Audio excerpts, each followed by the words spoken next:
that goat intestine was really bad. And the smell of it is still like, it lives in a memory up in my nose. It's just like, wow. Hey there, and welcome to the Unleash Your Greatness Within podcast. In today's success interview, it was my privilege, and I really mean that. I think this is the longest podcast I've ever done. It was my privilege to interview David Moscow. My passion and my mission to help you unleash your greatness within. My heart goes out to the underdogs that's on their way. If you think you can go from good to great, okay, let's motivate. GreatnessWithin.com. DJ Hoisington. GreatnessWithin.com. You see, what a pleasure it was to interview David Moscow. He is the author of this new book titled From Scratch. And I love the subtitle. It's what caught my eye when I decided to interview him. The subtitle is Adventures in Harvesting, Hunting, Fishing, and Foraging on a Fragile Planet. I tell you what, that caught my eye. And soon I realized why as we connected. This is the longest podcast I've ever done. So we've broken this up into two parts. And so you're going to want to watch both parts. But this is part one. And let me tell you a little bit about David Moscow. He was an actor at a very young age. His first debut film was with Tom Hanks in the movie Big. And then he was in many other movies, and he's produced several movies and shows and so forth. And I tell you what, the last couple years, he's traveled the world sourcing food and discovering where our food comes from and reconnecting with those parts of the world where we get our food and how we should be thankful for that. And we get into that in this interview. But in this part one, we go into his history of how he started as an actor and became a celebrity and so forth. And then in part two, we talk about some of the scary situations he found himself in as he was going around the world to source food. I tell you what, this is a pack-filled interview with David telling a lot of stories. I even asked him, hey, could you send us some B-roll or some film of you in these situations that you tell the stories about so that people can see what it was actually like? And he's been kind enough to share those videos with us. And I tell you what, you're going to get a lot of value out of this. It was really great to have him on the show. So listen, this interview is powerful. It's insightful. And you know what? It's meaningful. I hope you feel that. Anyway, it's just really great. It was like two friends having a conversation. So if you're watching this on my YouTube channel, hey, I invite you to subscribe to my YouTube channel and make sure that you click that notification bell so that you're the first to be notified when I come out with a new motivational message or a success interview like this one. If you're watching it on Rumble, hey, thank you for following me over there. And if you've downloaded it from iTunes or Spotify or wherever else, wherever you can download podcasts, hey, thank you for being a part of my community. Now, without any more to say, without any further ado, let's jump right into this interview. David, welcome to the Unleash Your Greatness Within podcast.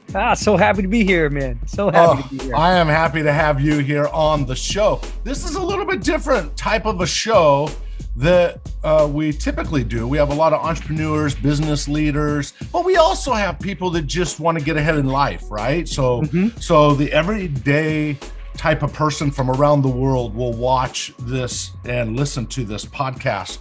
I have your book here, so we'll jump into that. Look at that beautiful book. Look at that handsome guy right there. Oh, thank you. Well, one thing that caught my eye was the subtitle. When your publicist came to me, what caught my eye about your book is it's called From Scratch, and the subtitle is what really grabbed me. Yeah. Adventures in Harvesting, Hunting, Fishing, and Foraging on a Fragile Planet. The part that took a while to build, like the idea of what sort of was the essence, aside from the catchy From Scratch, but what was the book really about?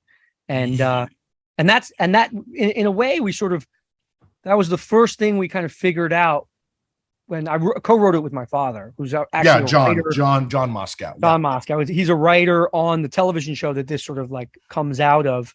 And that was where we started. Like, what did we learn in the 5-year journey of going around the world and harvesting food, making meals? Well, one thing, and I thought that was amazing, because in 2015 I came out with Return to Robinson Island, and as I saw the subtitle, I was like, oh my gosh, I wonder, with the stories he has in the book and so forth, how could this be related to this imaginary family? How would they have lived on an island? And you really shared some cool, and I hope you jump into it in this interview, cool experiences, interesting food that you had to eat, that you had to go source. Anyway, blah, blah, blah. It was transformative. It was transformative. It unleashed my greatness within, finding I had been an actor for a long time. Yeah. And had grown bored. Like, it's such a strange thing to say, because acting is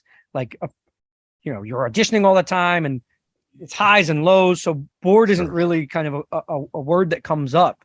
But in essence, the everyday life of waiting for auditions to come and sort of having other people make phone calls for you, and you have to wait to, you give your agency away as an actor a lot. You're just waiting for other people to tell you what to do. Yeah. And I had grown bored. 26 years of that. Yeah. Since I was a little kid. I was jump into your bio. Go take us all the way back and we'll come back up. How about that? So when I was 11 years old, I got a cast. I had done a student play in 6th grade. My mom found an open casting call in a local newspaper for a Jodie Foster film, actually, called Five Corners. Jodie Foster, John Turturro. They were looking for like white kids from the Bronx. There weren't that many of us, and so I went in, and they liked me. But my family is, we're community activists, radical lefties from the 60s and 70s and 80s and 90s and 2000s. But so Hollywood was very low on their list of interests. We didn't even have a TV really in the house. My mom would bring the TV out of the attic for an hour a week, and really to watch MASH. That was kind of like MASH. But other than that, but she had seen that I had really enjoyed the school play. Yeah. So she found this and she said, "Let me take you down there." And I went in, and they liked me, and they wanted me to do the part, or at least continue to screen test for it. And my parents were like, "No." so I didn't, but they had given my name to an agent, and the agent reached out a couple months later and said, "Can David come in and read for us?" We were told that he's, at 11, it's really about like, can you read? Are you engaging? Right. And I was definitely like one of those kids who had no fear of talking to anybody and blah, blah, blah. So I went into J. Michael Bloom, which was, if kids were coming out of the East Coast, child actors, that was the agents. They really were. I think like Michael J. Fox came out of there. Like, and so they liked me. I remember I had to go in and read sides. They gave you sides to read on the spot. And I read these sides. I had no idea what the movie was, but about 3 months later, I went to see Stand By Me, and those were it was a scene from Stand By Me. So I'm watching Stand By Me, and I'm like, oh my goodness, I know this. I said that, yeah. Right. So I went on. My first audition was for a Columbia student play. That was Andrew Jarecki was producing it. He ended up doing Capturing the Freedmans and Jinx, and he started 777 Film. And then the second audition was for a little movie starring Robert De Niro, directed by Penny Marshall, called Big. And so I went in, and it was like a bunch of little kids in I think it was like a community center or something, the basement of like a church. And we were all sitting on this like, industrial carpet. Penny was in a chair. We were like running around doing whatever. She'd be like, "You, what's your name? Where are you from?" And I went in and out. It was like, I think I only remember it because it's become like people ask about it. Yeah. But it would have been like nothing. I went in and out, half hour, done. And then I continued to act in things. I did Oh my gosh, I did the number. What was Kate and Allie was the next one, and I did a recurring character on Kate and Allie. Kate and Allie was like a big show in the 80s. But 6 months later, we get this call, and they said, "Remember that movie you went out for? Well, it's now not De Niro, it's Tom Hanks, and you look like Hanks, so they would like you to come back, and they want to send you to an acting coach to see if you could actually act." So I went to this really wonderful, sort of iconic New York acting coach, Kate McGregor. And you're how old at this point? I'm still 11. Still So 11. like Okay. still 11. Yeah. And I was there with another young actor, Judd Trichter, who also ended up being in the movie and is now a longtime friend. He's a wonderful actor, director, writer. And after a week, she called him up and said, "Yeah, the kid's not going to suck. He can read." And so then it was sort of rehearsing in Penny's office and meeting Tom and meeting everybody. Elizabeth and then I met Jared Rushton, who I was auditioning for the young Tom Hanks to grow up into Hanks. Yeah. And they had to do some magic. I wore like green contact lenses, which hurt like the dickens. And I had lost a tooth. I got teeth and lost my teeth late. So I was still losing my baby teeth. And so they built me like a flipper that like was almost like a inset, and they dyed my hair black. And I met Jared Rushton, who played Billy, who was my best friend, and we actually became thick as thieves. And so much so that afterwards I would travel out to LA to act, and my only friend was Jared. So he lived down in Seal Beach in the OC, and I would go down and visit him, and we would go to the local mall, and people would get freaked out because they would see the two kids from Big hanging out at the mall, like, holy smokes. They would totally recognize you. They would. Yeah. Yeah. I mean, we went to the mall for a reason. We were like, 13 or 14 and wanted them to, girls to check us out. So, totally. But yeah, no, Jared and I still friends. It was, I mean, to have a film like that in your life is such a wonderful, it was a gift, right? Yeah. Such a gift. Totally. Yeah. And that changed from that point on, your trajectory totally changed, right? Yeah. Once you do something like that, you don't stop working until you decide, really. Or at least as a kid, right? Yeah. Then there's all this stuff that happens when you move from child to adult. And that's it used to be a lot funkier. Now you see like kids it's much easier for them to sort of, use their young career. And actually, like, movie studios look for that. Networks look for that. Oh, okay. He was on Nickelodeon for 10 years. He's got a lot of fans. She's got a lot of fans, So, but back in the day, it wasn't like that. It was, kid actors and adult actors were very different. Right. And I also think that today child actors are particularly, they're really good actors. And I don't know if that was what people were looking for, in the 80s, and 90s. I think it was much more of like charisma and charm. And now you get kids, get nominated for Academy Awards, and they're just really strong actors. And so that was, I went from there. I did a few television shows. I did Newsies, which was a Disney musical where I learned how to sing and dance with Christian Bale.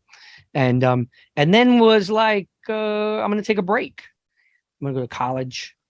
I ended up working with an environmental organization and tracked wolves in New Mexico and Arizona.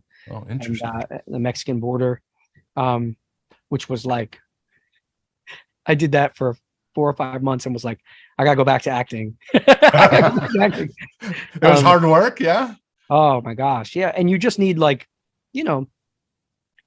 I was a city kid. I liked people and living out of Forest Service cabins. And doing prey density surveys and botanical surveys in the Mexican desert is like, just a lot of thinking by yourself in a desert.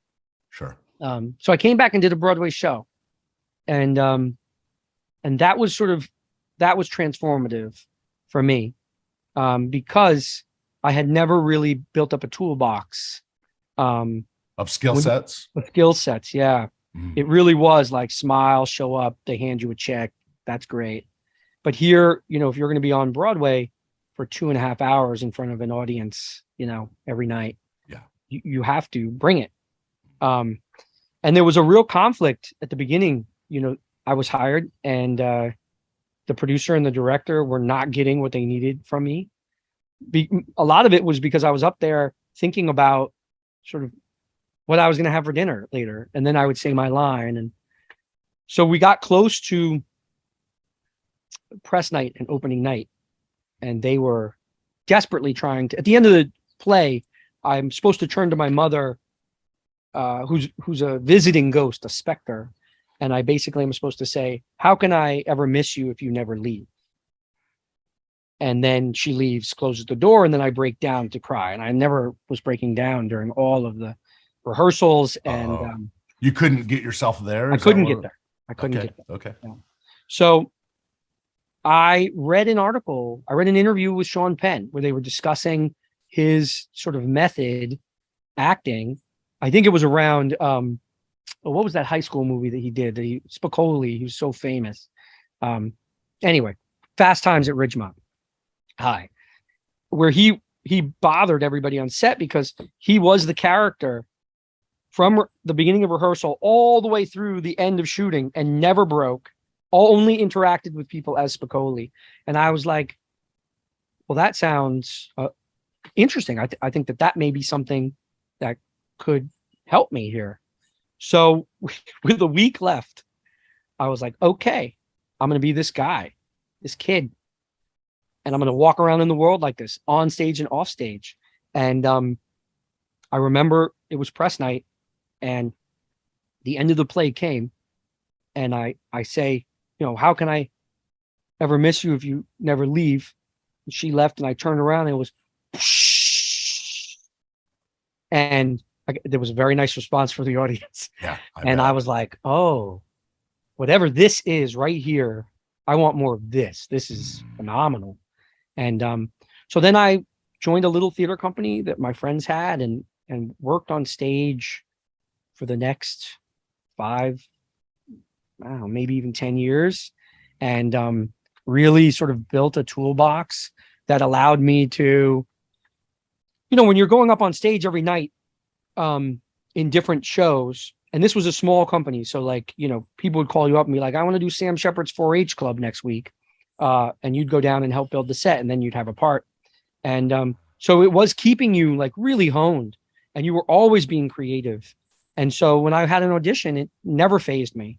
And then I could bring interesting things, stuff I'd been working on with a character on stage that seemed similar to this movie. And I felt like that really galvanized. It jump started I accessed talent that I had never had before. And so actually, whenever young people ask me like, what should I do? Everyone talks about an agent or a manager. I'm like, go find a small theater company where you can get up on stage. And also it's a place where you can invite people to come and watch you work. And there really is a response, right? Like, you can't hide. And if people respond to you, they tell you. And so if people are not responding to you, then maybe you should think about doing something else, because it's a hard life you're going to choose as an actor. Let me just throw a little thought out here. Yeah, I think what you're saying is really valid. That same experience you got through those auditions and so forth, and being on the stage constantly and practicing and trying new things out, is exactly what I had in 1999 working for Tony Robbins.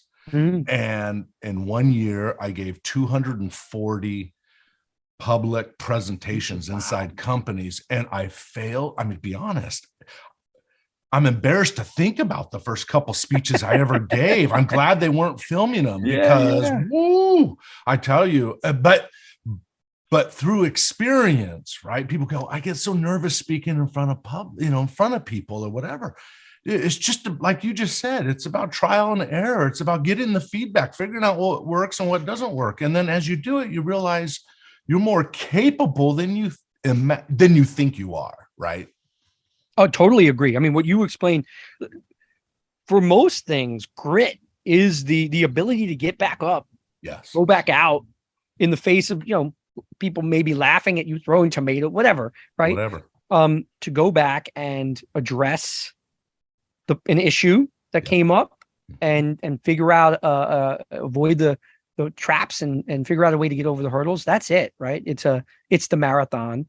I'm sorry. I don't mean to jump in here. You just triggered another thought. I remember I was in Denver, Colorado, and I was with Tony Robbins, and I was asked to speak in front of a group of about 400 women. And I'm up there with all my gusto. I'm young. I have energy. And I told a story about a third-party story about someone who was in their 40s. And I made the mistake of, as I was telling that third-party story, of sort of, and I don't remember how I said it, but making the inference that 40 was old. Like, and I remember hearing the whole audience go dead silent. So going at 10,000 miles an hour in my mind as I'm still speaking on stage, I'm trying to figure out, what did I say that was wrong? What did I say that was wrong? All of a sudden, I realized I made 40 years old seem old, which offended most of these people, it seemed like. And I'm now, and you're still up there. And I'm still up there. And so I said, hey, listen, I tried to back off and try to change the tone a little bit and apologize. I didn't mean it that way, kind of a thing, which I should have just moved on and ignored forgotten about it. Then they'd forget about it. Exactly. Yeah. But at that time, and this lady in the back of the room said, hey, if you keep digging a hole, you keep digging a hole, you're gonna have to dig yourself out of it or something like that. So you might as well shut up or something like that. Right. And I was so beat red. I remember going home that day to my wife, because she traveled with me at the time. And I was but I learned to be careful and to be mindful of the audience and the age and the genders and so forth. All that plays a role. So I'm just with you. No, I think we remember those moments on purpose, right? There's so many great auditions that, that was great. And I left it, and I don't think about it ever, but there are those 5 or 6 that are like so terrible. Those moments where you're like, okay, what do I learn from that? Right. Yeah. And for any type of like longevity, you always have to be sort of accessing, and that's what makes it interesting, or at least it for a long period of time for me. And then I started to meet younger people who, to be an actor, you need to, want it 120%, 150%, right? There's so many people who want this. Yes. And so you've really got to want it. And if you're not there, it'll eat you up. It'll eat you up. And the people around, your agents will notice it. They'll be like, why didn't you go to that audition today? You'll be like, well, and don't work. And so you start to meet people who have that look in their eye that they want it. And you're like, oh my gosh, you should get this part, or you should get that movie made. And so something shifted in me where I was much more interested in sort of like being of service to creative people and, finding financing. I had been in the business for so long that people started to come to me to be like, how do you get movies made? And initially it was just like, oh, here's a good casting director. Here's a good producer. But then it's a couple times, like I was the one that really the buck started stopping with me. Cool. Yeah. The director or the writer would be like, so what are you going to do now?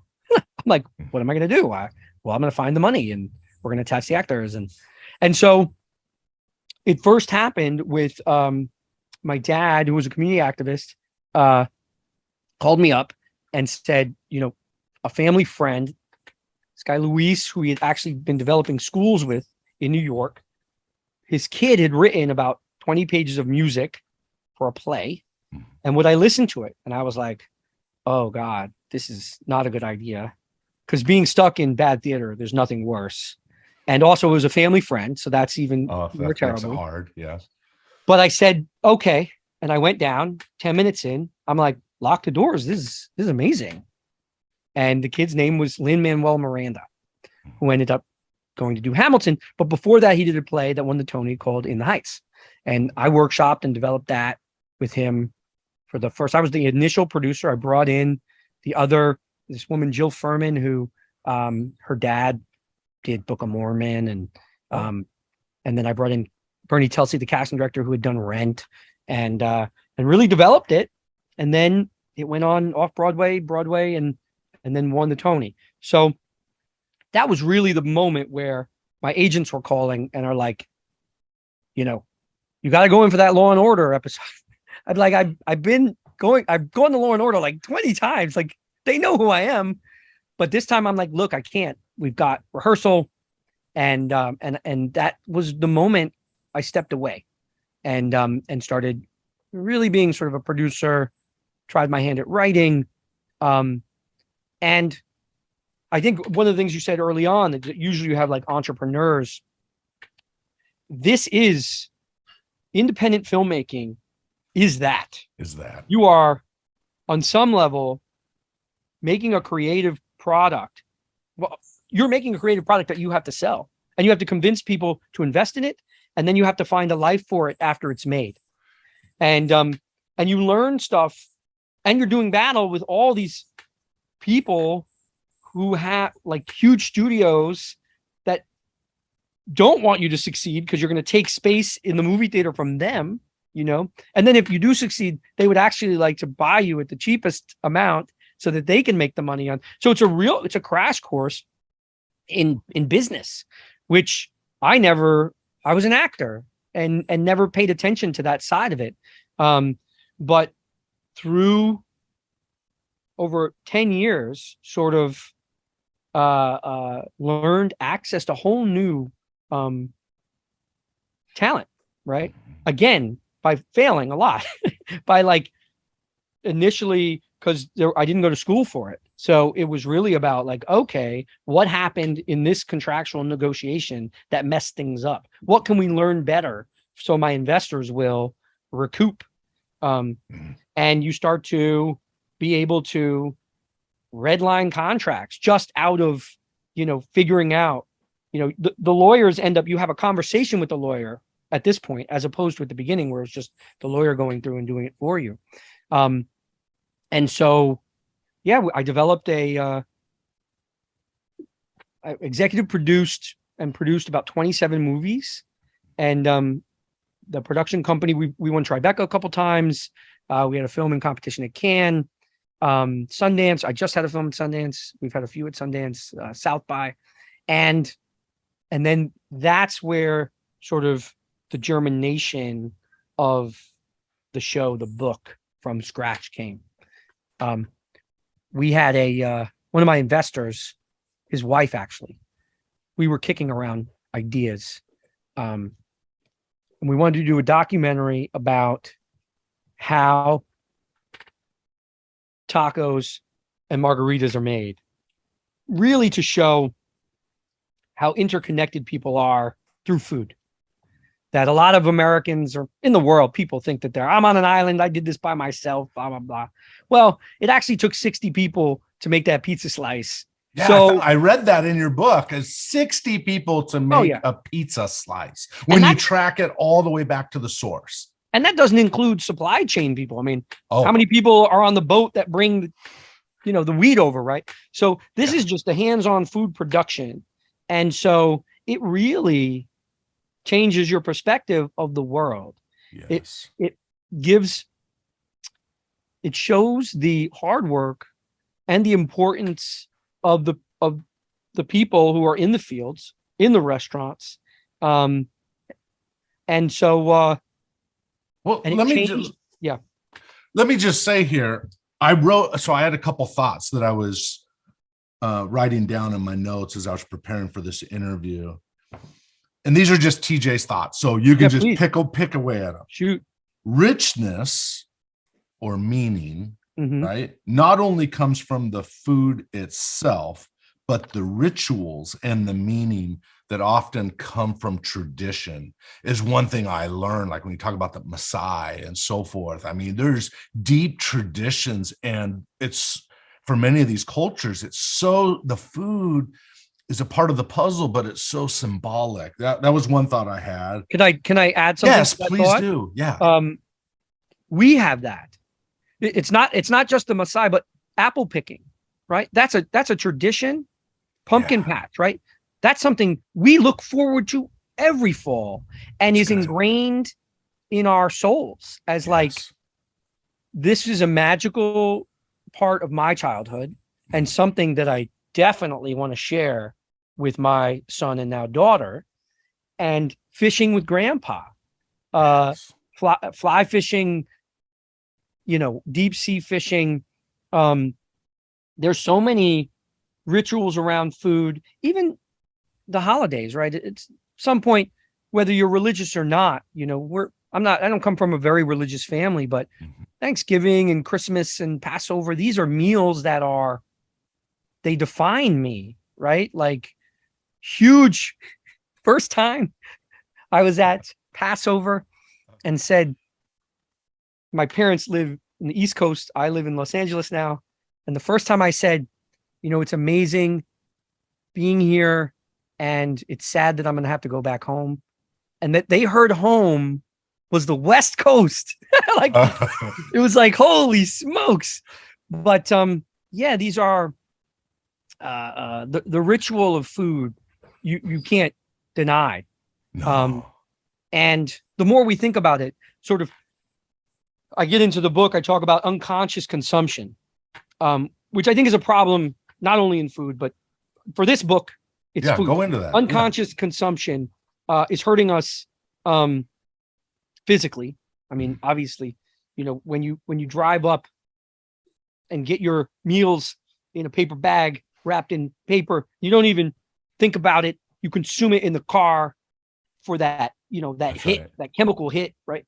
Yep. Even when you go to a grocery store, even the grocery store has moved away from understanding what it is that you're purchasing, right? What it is that you're going to consume, whether it's meat wrapped in plastic or something in a box that's got colorful pictures on it, So at some point, that separation, that distance causes huge problems for us physically, health wise, but also community wise, right?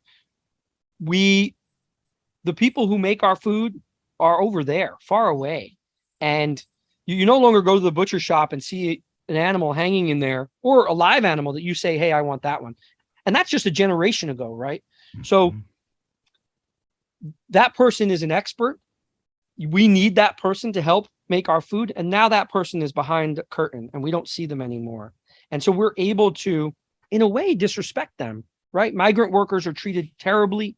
We kick them out of the country randomly and not so randomly. But, these are people who, in my mind, when I worked with them, I sat there and I was like, first of all, there's incredible poverty, in agriculture around the world, like super poor people making our food.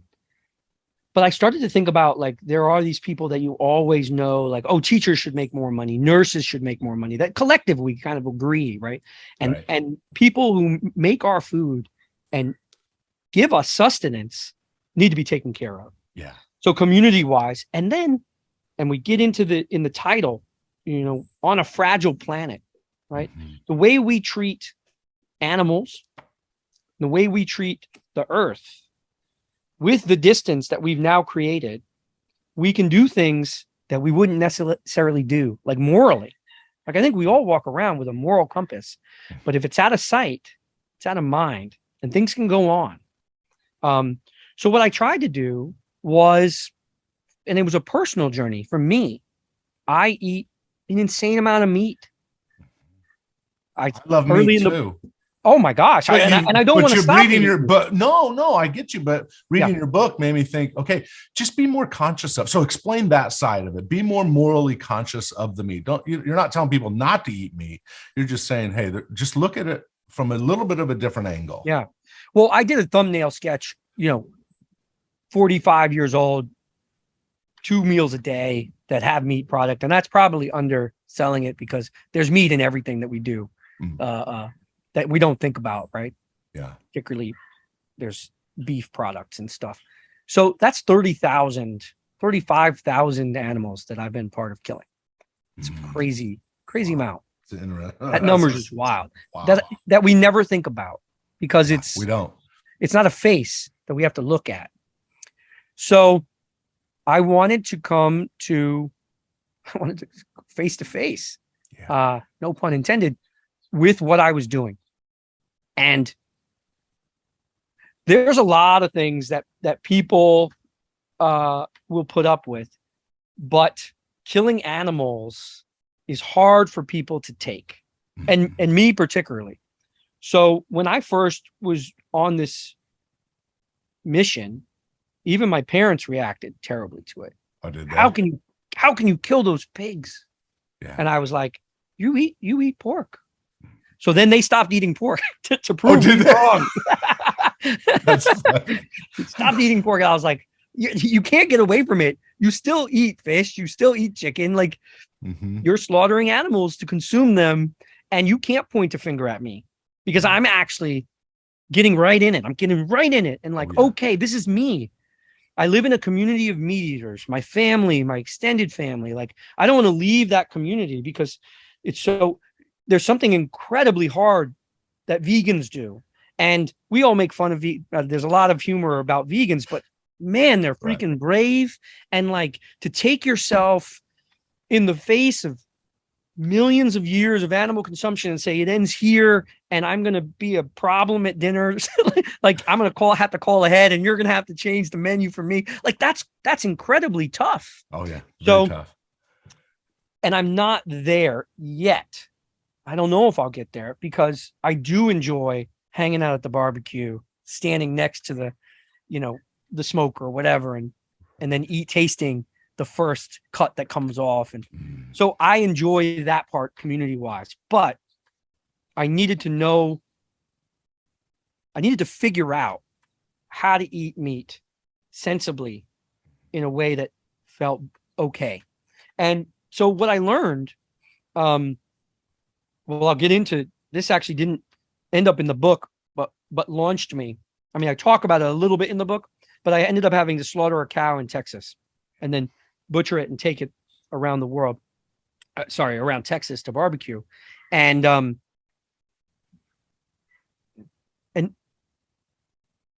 what I came away with was, I mean, first of all, it was really heartbreaking. And the process was, you wanted to get the heck out, right? As soon as you send the air gun into the brain, the cow is brain dead, but it's still alive. Then they hang it and you take a knife and you sever and it bleeds out. The heart's pumping.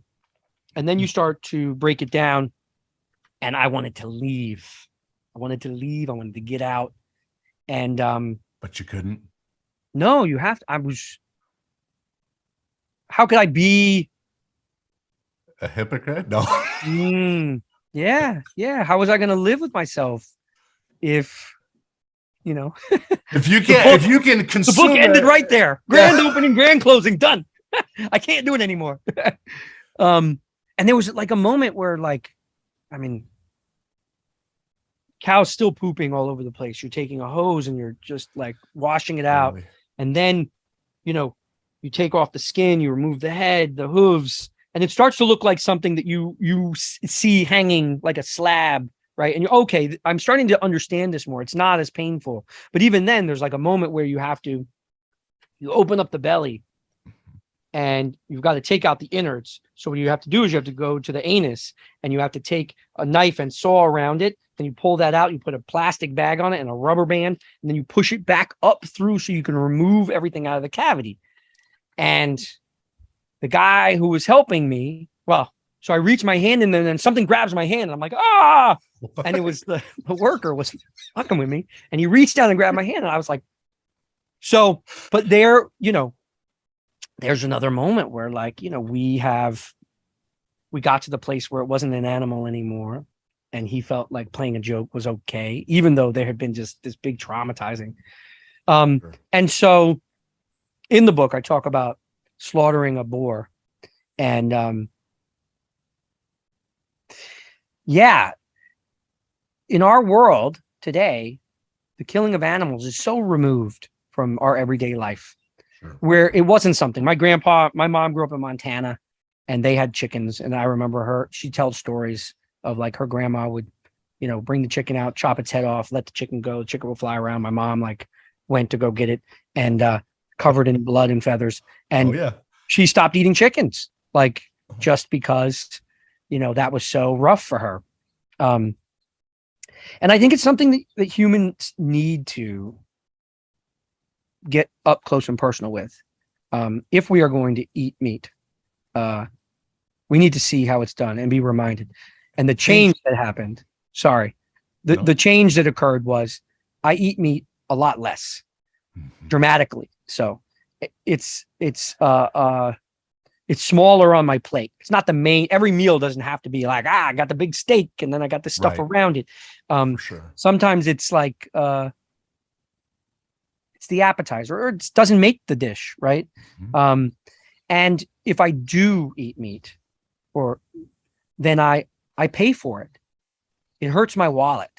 Oh, because you go to a, what did I read? You go to or I heard somewhere in one of the interviews you did, you'll go to a place that they took care of that animal, that they humanely raised. That's right. Yep. Right. And that the people who were involved in producing the meat were paid well.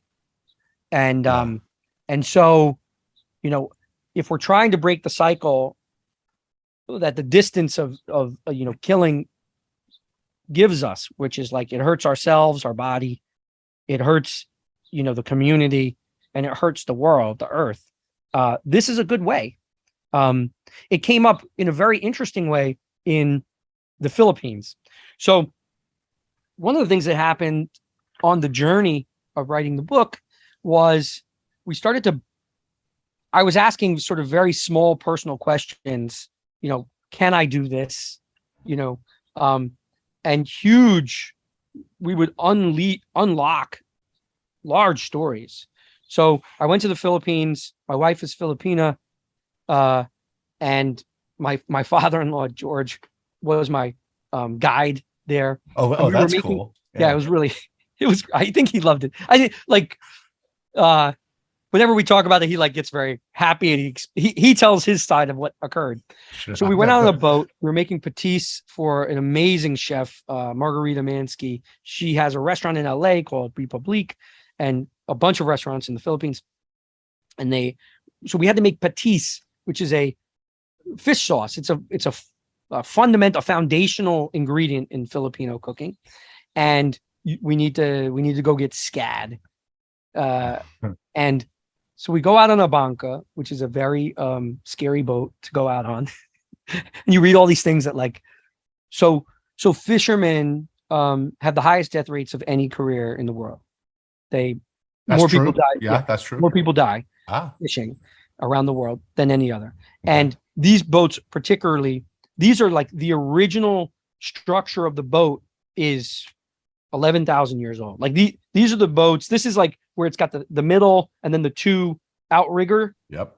This is where sort of Austronesians came down from northern Asia all the way down. And when the boat is small, it's very good. But there's a lot of the boat builders in rural Philippines they're not engineers. So they basically just take that design and blow it up. And that's a disaster. Is it? So that's not good. And so we're on this boat in wavy seas. There's a storm on the horizon, like lightning cracking. This is all in the book. And I'm like petrified. And it's a family run business, even though supposedly you can't have kids doing it. There are child labor laws in the Philippines, but they hadn't read these laws. So it's all like 13, 11, 12-year-olds fishing with the uncle. Yep. And we couldn't get any fish. We kept, we're in the South China Sea / East Philippine Sea or North Philippine Sea. And we're out all night and we get nothing. And I asked the fisherman, I'm like, is this normal? And he's like, yeah, it happens more and more frequently. And So then, is this something? So we start, Digging taking the into layers off the onion, Mhm. and it turns out that the South China Sea has lost 70% of its fish in the last 20 years, and it is a third of the fishing boats in the world are there, just hammering it. And you have like 8 countries who are all in a territorial dispute over fish. Really, they'll say it's land, but it's fish, right? China's now building islands to push their territory out right up against the Philippines. 2 weeks earlier, there had been, I think, a couple of fishermen had been killed right very close to where we were. And you're seeing now that the politics of food are crazy. Like, people talk about World War III, Russia or Palestine and Israel. This area in the South China Sea is bubbling now because it's a diminishing supply of a necessary food. The whole Philippine, culture is based on rice and fish. Totally. And that is going to disappear. And if people there, if the countries separate from the territorial dispute can't reach across and say, hey, I know you think this is yours and I think this is mine, but we need to solve this problem or else there's going to be no fish for anybody. Now I'll bring it back to where this started, which was how our wallets can help. Because a lot of times we feel, what can I do? So the EU purchases a lot of fish from Southeast Asia, and they just passed laws. The people of the EU voted that they want only sustainably raised fish, which then means that the Philippines has just started building marine protected areas, which are areas where boats cannot go in. So the fish stocks come back and then grow out the boundaries of the marine protected area, and fishermen can go around there and harvest sustainably. Huge change that's happening. And so we can use our wallets with conscious consumption to affect major change, global change. And then also, in the book, we talk about the problems, but we also talk about places where people are doing things correctly. And that's like Costa Rica and Finland and Iceland doing amazing things with complications, right? Nothing is perfect. But we go into the problems, that arise. The onion keeps, there's still more layers to it, Well, we live in a world where I do think that we got to be good stewards of the resources around us. On purely a selfish level as well, right? Like, well, if you don't feel, if saving the animals, saving the fish doesn't get you excited, you want to eat fish, so you must personally make a change in order for that to continue to happen. And here's one of the benefits of that. You say in the book, and I love this, you quote a neuroscientist, Kelly Lambert, has tied modern depression to the lack of, quote, hands-on work. Physical activities that involve our hands, particularly activities that produce tangible products that we can see, touch, and enjoy, ... She goes on to say, you begin to feel more control over your environment and more connected to the world around you. This reduces stress and anxiety, and more important, builds resilience against the onset of depression. Mm-hmm. A few years ago, we have a couple acres of land, and my wife said, hey, let's get some chickens. I'm like, I don't want chickens. That's too much work. They're dirty. Yeah. I don't want to deal with that. Well, I lost that battle, and 10 years later, Smart. we have chickens. They're down in the back part of our property, right? So they don't create the smell and all that. But we nurture them. Chickens are the worst smelling. Yeah. Oh yeah. So they're we in the Northwest. So there's a lot of trees. There's a lot of barriers and so forth. But we have them out there in a special place. We give them their worms. We try to really take care of them, but we get this this protein it's like going to the grocery store every day and we get like 12 to 15 eggs. You're living the from scratch existence right there. That's exactly. And I think for my kids to grow up with that, to help take care of it, to help be involved with it, I don't know. It makes you feel good, which is exactly what she's saying. Yeah. It makes you feel good. And there's so many things out of our control in this sort of like larger, crazy world. Yep. That to have things that we can build with our hands, that we can maintain with our hands, that we can help grow, and that we can feed ourselves. During the pandemic, when things got fraught and people were like, oh my goodness, there were rumors in the air of, hunting went through the roof.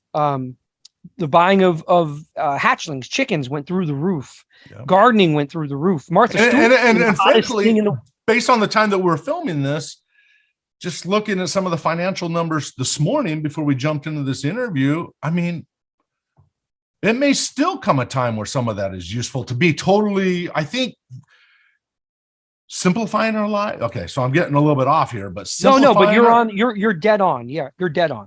I think there's goodness to it, to not think that, oh, screw it, I can just go to the store and get it. Well, eggs have gone up. I've seen different numbers from 65 to 82% increase in the last year and a half. And not everybody can have chickens. Okay, let's make sure that's the clear people in too. the cities, it's a lot harder. Absolutely. But the question is, where can you become more self-reliant? That's what stood me out about the subtitle of your book, and why I connected it to Swiss Family Robinson, because in my imagination, as I was writing that story based on a classic, right, they had to learn from scratch how to pull from the resources of the environment in a sustainable way. Because if they did it in an unsustainable way, it was only one generation, 2 generations away of destroying that Robinson Island. I mean, it's all fiction, but the idea is they had to learn it. So I got really into studying what kind of things would they do to preserve their livestock. Like you talked about the Maasai in Africa, the Maasai tribe. I forget what they're the Maasai in Kenya. Maasai, in Kenya, yes, in Kenya, and what they do with the blood. And man, you lay out in the book, I didn't realize how many different uses there are to the blood, and they can create yogurt with it. And I was like, are you kidding me? I mean, but they don't, when they take the blood, it's a way of preserving the animal, the life of the animal, for maybe later use or something else. Right. But using the blood and just protecting. Yeah, they don't eat much meat. Meat eating is rare there. It's a dairy and blood society in general. And then they use there are some local plants that they're able to that they use. And crazy health wise, they're incredibly healthy. Yeah. Which you would think with the dairy and blood, you'd be like, that can't be healthy, but they're actually like low rates of heart attacks. And you say in the book that sometimes they give blood to sick people and it helps make them better. Yep. When you're doing the mixing of the blood and the dairy, basically they take a little arrow and they shoot it into the neck of a cow, and then it spurts out and they collect it in a gourd and they mix it with dairy, and then you drink that. And that is like one of the most healthy things that you can give to somebody when they're sick. Did you drink it? I did not. I didn't mean to put you on the spot, but I wanted to know. Thankfully, it was the gentleman's cow, and it was his to drink. Okay. But I did something that was just as terrible, just in terms of like, food is a very local and cultural thing. Yep. Food is a what you like and what freaks you out. A lot of it has to do with what your mom ate when you were inside. Oh, that's so true. What you grew up on, right? So some places I love lobster and pig, and people don't like that. Well, and I lived in Taiwan 30 years ago in 1992 to 1994. I was on a mission in Taiwan, so I learned to speak Chinese, but I remember the 1,000-year-old egg. Oh, and yeah. I'm telling you, because of my upbringing, everybody was like, you should try it. You should try it. I was there's no way I'm trying that. There's no way. And I never did. Yeah. We slaughtered a goat with the Maasai, which is something that they do ceremonially, when there's a funeral or a birth or there's someone coming to write a book. So, and we ate a lot of it raw. The first part that happened is, they do collect the blood. It's very important. And so we suffocated the goat till it was unconscious, which is pretty intense. And then made its incision, and then you take the flap of the neck and it fills up with a pool of blood, and then you drink from that. And then we took out kidney and ate that raw, which was really intense, and I threw up in my mouth. And Steven, who was helping me, who was the Maasai, laughed. And that's cool. And then, so one of the things is there's not a lot of edible plants there, but they need the stuff from plants. So they take the innards, the stomach, the intestines, and they boil that in a stew with the dung and half digested plants still in it. And then you eat the stew. And that is in my nightmares still today. Yeah. That would be. But they also put the ribs on a fire, and most incredible ribs. I mean, top 5 meals on a fire on a sacred mountain in Maasai, in the Mara, like holy smokes. But that goat intestine was really bad. And the smell of it is still like, it lives in a memory up in my nose. It's just like, wow. So what'd you think? This is completion of part 1. There's still part 2, but I hope you really found some value in some of the things that David was sharing. I tell you what, although the full interview went 2 hours, a part 1 and a part 2 went 2 hours, it seemed like I was talking to one of my good friends, and it seemed like time passed like 15 minutes through our whole conversation. I hope you got some value out of part 1. I would invite you to get a copy of his book, From Scratch. And now I would invite you to go to part 2. In part 2 is when he shares many of those crazy life-threatening experiences where he almost lost his life, if you will, or really got injured in his process of sourcing for food. And he shared many of those videos with us so that we could put that on the screen as you're hearing him tell the story. I think you're gonna find that really interesting. In part 2, we're gonna talk about life skills. We're gonna talk about living self-reliant, and in the coming days and months and years that we're going into, and some of the things to think about going forward. I think you're gonna find it really thought-provoking and engaging. So go check it out. You should see now on your screen a box where it will take you right to part 2 of the interview, or you can click down in the descriptions. There's a link there that will take you right to part 2. All right, go check it out and unleash your greatness within.